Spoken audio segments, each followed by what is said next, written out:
На 8 јуни, на најпрестижната светска манифестација кога станува збор за туризам, нашата Охридска ДМЦ Балкан ја доби главната премија или наградата World Travel Awards, значи на оваа манифестација доби главната награда. На моје огромно задоволство разговараме со менаџерот Филип Степановски, кој што е еден од заслужните, затоа што во оваа агенција знам дека се работи тимски. Да. Се што е постигнато, се е заслужено од целиот тим кој што работи. Филип, честитки од срце, да се множат што повеќе награди. Знам дека не ви е прва, ќе поразговараме малку повеќе за вашата работа, но најпрво затоа што ми се многу тазови впечатоци како го минавте таму, очекувавте ли вакво нешто? Благодарам на поканата. Баш ми е чест што присуствувам и што сум гостун во вашата емисија. Сакам да изразам голема благодарност. DMC Balkan се тим кој се состои од 12 луѓе. Веќе почнувајќи од октомври 2016 година, ова компанија се развива во incoming туризмот и направивме еден добар успех со носење на голем број на гости во Македонија и Балканот. Очекувавме дека резултатите ќе дојдат, бидејќи имаме доста вложено напор. Сигурни во себе. Да. И секоја година имаме голем раст. Во оваа година, во почеток, во првиот квартал од 2019 година, имаме 15% зголемување на странски гости во Македонија и на Балканот. Така. За самата манифестација, значи многу видни личности беа на оваа манифестација. Колку беа пријавени, ако може ли да се каже, знаевте ли претходно или на самиот ден, на самиот чин на доделувањето разбравте дека сте добитници? World Travel Awards е една од големите настани во туристичката индустрија. Отворањето беше од председателот на Мадеира. Тука беше министерот за туризам и развој на економијата во Португалија и многу видни екселенции. Елитата и кремот од Европа, од хотелскиот бизнис, ресторанскиот бизнис, од туроператорскиот бизнис беа на тој настан. Држави како Грција, Турција, Португалија и цела Европа беа присутни со своите најдобри представници. На тој настан беа доделувани награди на најдобрите туроператори за соседните држави кои постигнале успех во incoming туризмот. Така. Сигурно дека ова награда е огромен поттик за понатака, значи да се работи што повеќе. Сега вие години работите со туризам, работите една од неретките, затоа што има агенции кои што работат со incoming туризам, но една од помалкуте можам да кажам во нашава држава кои што работат со овој тип на туризам, а тоа за нас и за било која земја е најзначајно, значи да се донесат тука туристите. Може би, од моја страна гледано, лесно да ги донесеш еднаш, но да ги вратиш повторно или да ги расшириш таа група на туризам е веќе потешко, нели? Треба да им се понуди нешто за да ги придобиеме и за да донесеме што повеќе. Тешко ли е да се донесат туристи? Што бараат најмногу? Со кои туристи најмногу работите?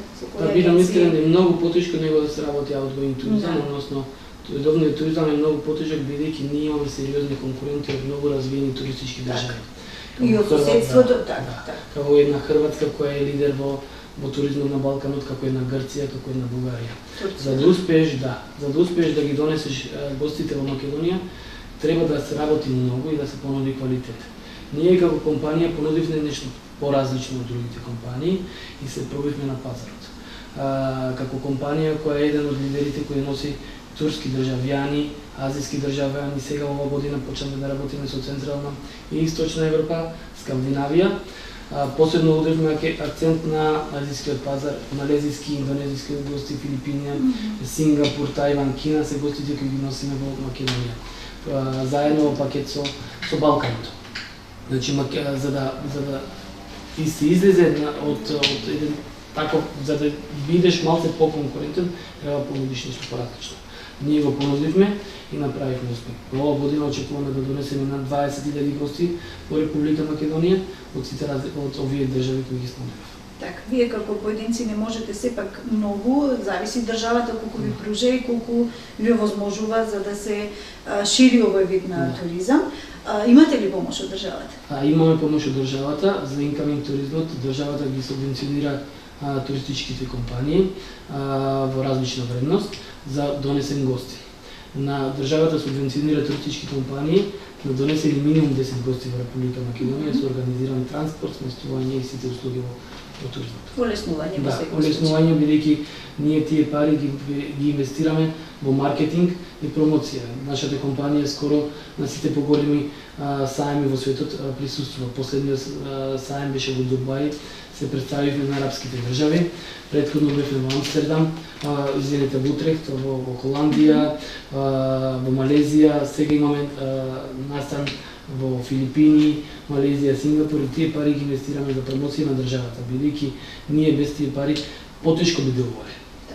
Денот се познава по утрото, а туристичкава сезона нели по пролетва, како ни помина, задоволна ли сте? Да, искрено сум задоволен, бидејќи има напредок во туризмот во Македонија, странските гости, статистички бројот на странските гости расте, додека на домашните гости во Македонија опаѓа. Што треба да направиме? Ние треба да се ги мотивираме нашите домашни гости да го посетат Охрид, Преспа, до Иран, да направиме некој различен пакет за нашите. Со некоја мотивација, со некоја субвенционирање на домашните гости, со различни цени од странските, за да ги повлечеме повторно назад. Но странските секоја година се во поголем број, што е многу. Веќе ја достигнавме бројката од милион гости годишно, што значи дека имаме напредок, но сме многу далеко. Уште многу треба да работиме за да достигнеме на бројка која е сериозна. Например, во Мадеира годишно доаѓаат 8,5 милиони гости. Во Мадеира има само хотели, не се градат згради. Во Мадеира ударен акцентот на туризам и сите граѓани од тој остров живеат од туризмот. Значи, ние треба да направиме една долгорочна стратегија како да го развиеме туризмот во Македонија, задолжително. Значи, туризмот не може да се изгради преку 1 или 2 или 3 години. Ние треба да направиме една стратегија која 10 години ќе ја следиме, да им помогнеме на туристичките работници да инвестираат во туризмот, во инвестирање на нови хотелски капацитети, субвенционирање во тие хотелски. Ево, например, Европска банка ги поддржува сите проекти од туризмот. Ние сме во соработка со Европска банка која ни помага да направиме онлайн систем кој ќе бидеме поврзани со светот. Значи, да направиме еден проект со различни установи за да можеме да успееме во туризмот.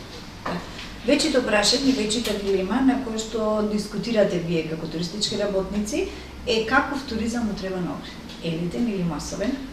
Дали може да го поделиме? Можеме ли да се насочиме само кој еден вид на туризам? Треба многу да се вложи ако се одлучиме дека ни треба елитен, доколку масовен, имаме ли капацитет за масовен туризам?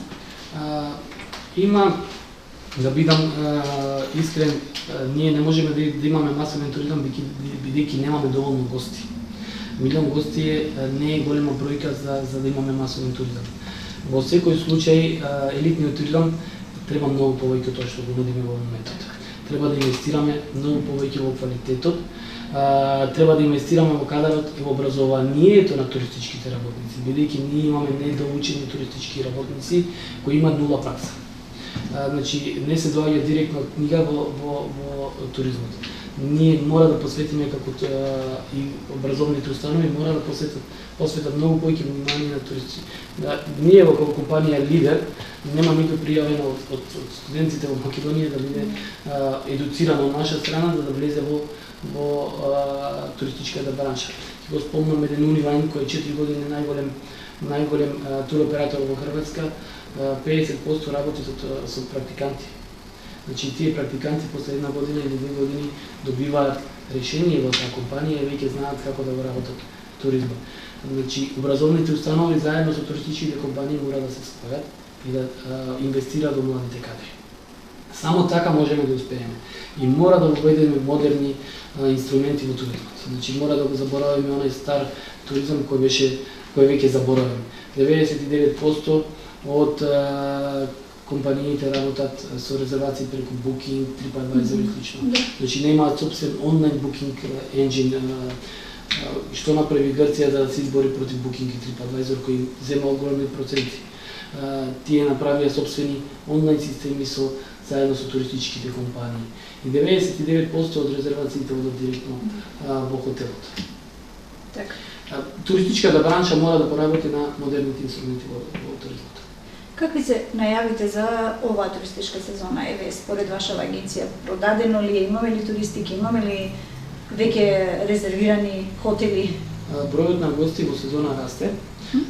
Имаме секоја година се поголем број на чартер летови. Ево година имаме дополнителни чартер летови од Полска, имаме дополнителни чартер летови од Холандија, доаѓаат естонци, веќе почнаа директни линии со Визер во Охрид, се зголемува бројот на авионски линии во Скопје. Мислам дека бројот на гости ќе биде задоволителен и поголем од минатата година. На крајот резултатите ќе покажат, но исто треба да се потрудиме ние како компанија во Македонија да поработиме на азијскиот пазар, како би ја прошириле сезоната. Што значи тоа? Азијските гости патуваат најчесто во сезона, што нас не одговара. Што најмногу ни одговара. Значи една Малезија, Индонезија, Филипини, Кина доаѓа во септември, октомври, ноември, декември, јануари, февруари, месеци кои тотално сме празни. Конкурентските компании од другите држави си ги нудат своите градови со многу повеќе денови од нив. Ние од кога влегавме во азијскиот пазар ги направивме промените во тие програми. Направивме да биде вклучено Скопје и Охрид и се трудиме тие минимум 2 ноќевања да порастат барем на 3 или 4 ноќевања во Македонија. Бидејќи азијските гости мислам дека можат да се одвојат многу повеќе денови за одмор во Балканот и Македонија. Кој е најголем проблем според вас што би требало итно да се реши, дали во градов или во државава, кој што им смета на туристите? Вие сте во директен контакт со нив. Искрено да бидам, инфраструктурата мора да се подобри. Тоа подитно мораме да го подобриме, бидејќи државите околу нас веќе сончево растат, многу се понапред. Авионските компании треба да ги мотивираме да се конектираат со Охрид, една високо квалитетна компанија како Turkish Airlines, мора да ја мотивираме што побрзо да слета во Охрид. Најавата е дека 2020 во април веќе ќе слетуваат. Ни треба уште едно, барем 2-3 компании луксузни како Turkish Airlines да го поврзат Охрид. Што би значило тоа за Охрид? Тоа би значило прераба. Бидејќи компании тоа што спомнавме во елитен туризам патуваат со елитни авионски компании, не патуваат со нискобуџетни. Тоа не значи дека нискобуџетните носат само нискобуџетни гости, но 99% тие високи компании носат сами по себе гости. Значи нивниот маркетинг е јак. Кога еден Turkish Airlines, еден представник е Коби Брајант, Лионел Меси, тоа значи дека ако промовираат Турција, може да ја промовираат и Охрид, се новата дестинација, зашто да не? Зашто Turkish Airlines прави маркетинг за нив, за новите авионски линии. Мислам дека мора да поработиме на инфраструктура, на подобрување на авионските летови и дефинитивно Охрид треба да го реши проблемот со јавните тоалети. Мора да го реши проблемот со чекпоинтот на автобусите во Охрид. Не можеме гостите да ги влечиме да се влечат 1 километар од нека одредена дестинација за дода до центар. Како го направи тоа Дубровник, како го направи тоа Котор? Котор наплаќа за сите автобуси кои влегуваат во центар, да се наплаќа по 15-20 евра, не ме држите за збор, еден Дубровник наплаќа 110 евра. Ние можеме сите автобуси да ги довлечеме до центар, на кои им наплатиме една туристичка такса, за да влезат и го искористат митинг поинтот од центарот. Значи, не само што ќе наплаќаме на автобусите, туку и дополнително градот ќе има дополнителни приливи. Бидејќи во сезона ние имаме некаде 100-200 автобуси минимум по ден. Значи, тие 200 автобуси ако се наплатат дополнителни приходи, градот ќе има придонес. Тоа вела не треба да се измислува, само да се искористат искуствата од околината. Соработувате сигурно со многу агенции ширум светот, предпоставувам, има ли размена на туристи, размена на искуства, на информации, податоци? Јас искрено како менеджер на компанијата ги користам многу советите од поискусни туристички работници, кои посебно од Хрватска, кои ни даваат совети како да ние да напредуваме како компанија. Многу големи компании веќе ја имаат измислена топлата вода, само ние треба да ја применеме.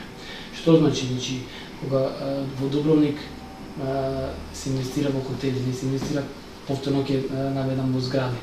Значи, ние секоја нова маркица во Охрид е за зграда.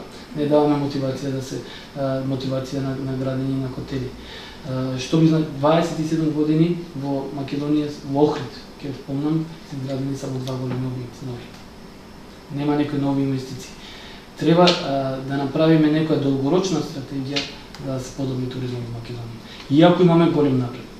Може би поединците во Охрид се обидуваат и ве гледам многу вили каде што вложуваат граѓаните, поготово од стариот дел, мада и од околината. Значи сами вложуваат затоа што гледаат дека едината на Охрид е туризмот во секој случај. Охрид живее од туризмот, да бидам искрен. Живееме во приватниот смештај, живее од 45 денови активна сезона. И тој дел треба да го средиме од приватниот смештај, како таа сива економија да се промени, зошто толку мало туристичка такса има наплатена во градот, да бидеме реални со години веќе. Реално Booking има, реално секоја вила има по 80 ревиуа, значи годишно, ако едно 500 објекти по 80, това се околу 4000 ревиуа. Ако би ги пресметале со 3 до 4 наоѓања, тоа би биле огромен број на наоѓања, но никаде не се пријавени. Може би да го решиме тоа со паушал. Општината треба да биде во контакт со приватното сместување.